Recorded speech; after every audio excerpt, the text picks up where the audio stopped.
Okay, so in today's video, we are going to be going over a little glitch on these printers. These are the M600 series, so you get the M601, M602, M603s. They're very similar in the 4200 series with those little dampening pads we've talked about that are on like the top cover, the solenoid, down by the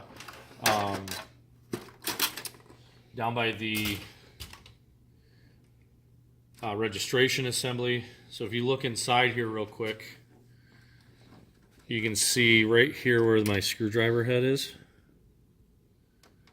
That's a little, it's called a dampening pad, or it's a little pad that has foam on it, and then adhesive is holding everything onto the little reg sensor there. Ultimately, it probably won't do anything over time. It will give you issues. So we just ultimately remove it. So you just kind of scrape it off like so.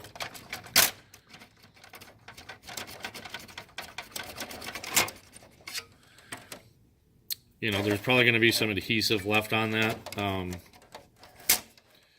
You can pull that back too, like so, and kind of just get in there, and I just scrape it off. Usually I just use a flathead, but just get in there, scrape that all off, and then use some alcohol, because there is going to be a little probably sticky adhesive left there. So just make sure you just clean that all off. But what we're really focusing on today is the top cover removal of this. So it's going to be, what we need to do is take the top cover off. So this is the toner cartridge door actuator that actuates the gear that's going to interact with the toner cartridge, so that needs to be removed. And it's just like a little pinch mechanism. You know, when you put it back in, it's just going to clip back in, but make sure you put this back, because if you don't, your toner cartridge won't engage. You'll probably figure it out, but you know, it kind of falls down out of the way, so people tend to forget to put that back. So just make sure that goes back. So you got one screw here in the top that needs to come out. This is the notorious thick, coursed plastic screw. Make sure when you screw this back in here, you don't over torque it, because it's plastic on plastic and you'll strip it out really easy. There's one right here, tucked down in this corner.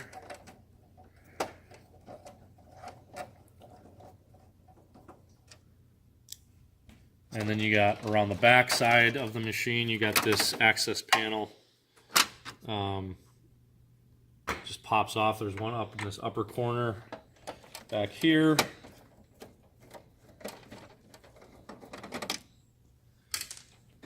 And then you have one right here. So you got 4 total screws for the top cover. And then to get this out, you just kind of pop it out like so.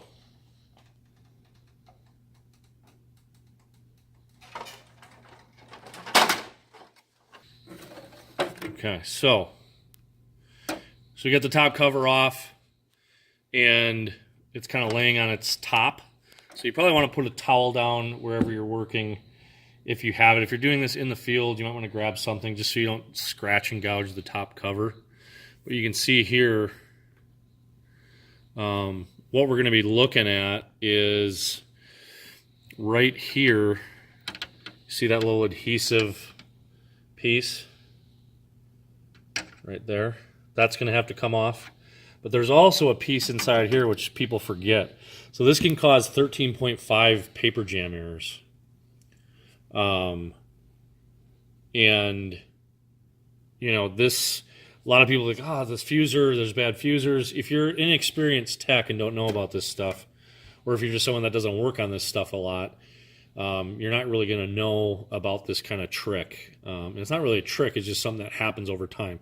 This machine came off one of our big leases, so it hardly has any page counts on it, but when you have machines that are getting up into the, you know, 200, 300, 500, you know, 500,000 or more pages, you can start seeing this. So basically we just have to remove this exit guide, sensor guide, and it's just 2 screws. Again, plastic into plastic, guys. Don't over torque these, otherwise you're going to blow these out. Just when you put them back in, just just very, very snug, but not overdone. So this whole guide just pops out. Okay. So here is the other one I'm talking about. Right here. And when you first look at it, you're like, oh, there's nothing wrong with that. But over time, you can have that wear out. It'll just start to dry out, wear out, and, you know, especially over a lot of use. You know, when you first look at these, you'll be like, oh, I can't see that being an issue. But believe me, it becomes an issue. So I'm going to step away for a quick second, grab a different screwdriver.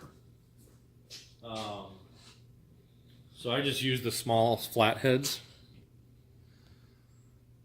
like so. So we'll just knock this one out real quick. So basically this is what I do. I just kind of pop that up and scrape it away. Luckily, like on this one, because it's so new yet, if you do it right, you can pull all the adhesive backing with it. Whoops. And that's what it'll look like.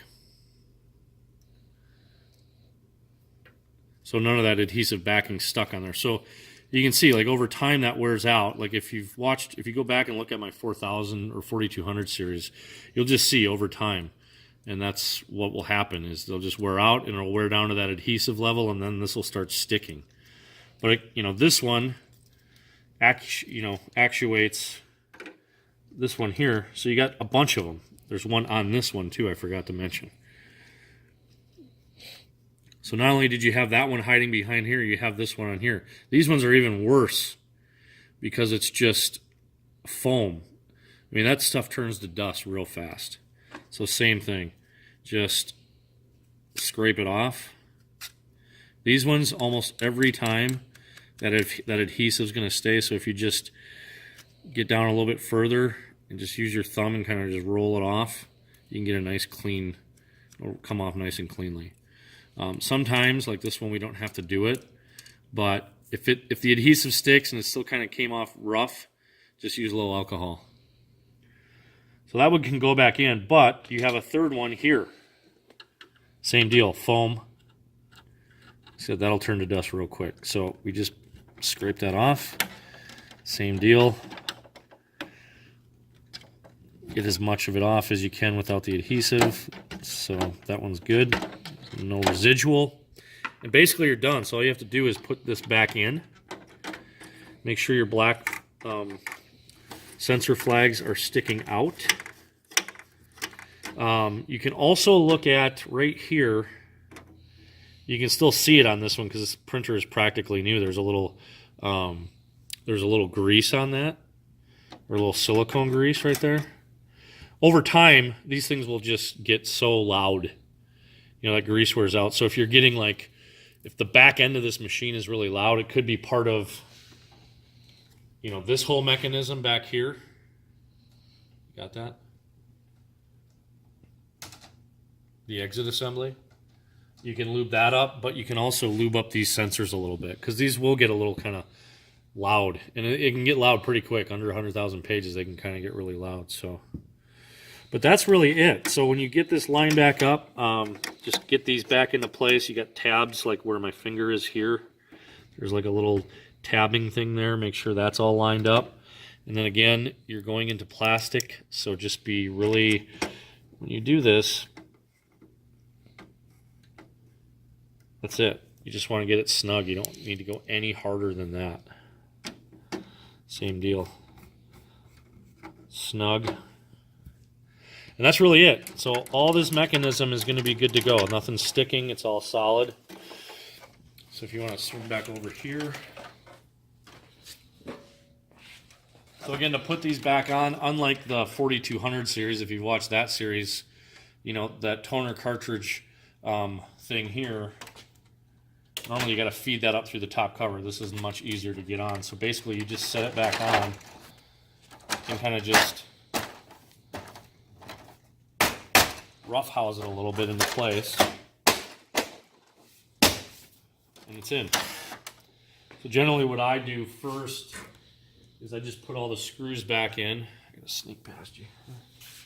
Again, here's another plastic one. So it's the first. This is the only plastic one for this top cover. Goes in here. Snug. That's it. And then these just all go back into place. None of these you really have to torque down. And that's good for there. But again, so now these last two screws got to go in, but I always put the actuator arm for the toner cartridge in first, so that just snaps back in. Make sure you get that back in. Don't forget that. Then we'll spin it around. And then you have just the last two here. This is always kind of like this. I just hold it down and get it going and then screw it down, and it's good to go. And then the last one's up in this corner, up here. Put your accessory cover back into place, close your back door, and then you just power up. Toner cartridge back in. And that should alleviate any issues with these sticking. And you'll get 13.5 paper jams. You'll also get paper out bin full weird jams, even when it's like, you know, a lot of times you'll see it sitting in the up position. It'll stay in that up position. Some people can't tell if they don't look at it normally. As a tech, I can walk past and see if it's there. I know what the issue is immediately. But you can get this paper out bin and you'll be like, oh, there's no paper in there. You know, generally these are stuck in that position, but they'll also cause those tabs will also cause 13.5 paper jams, which is always related to the back end and the fuser generally.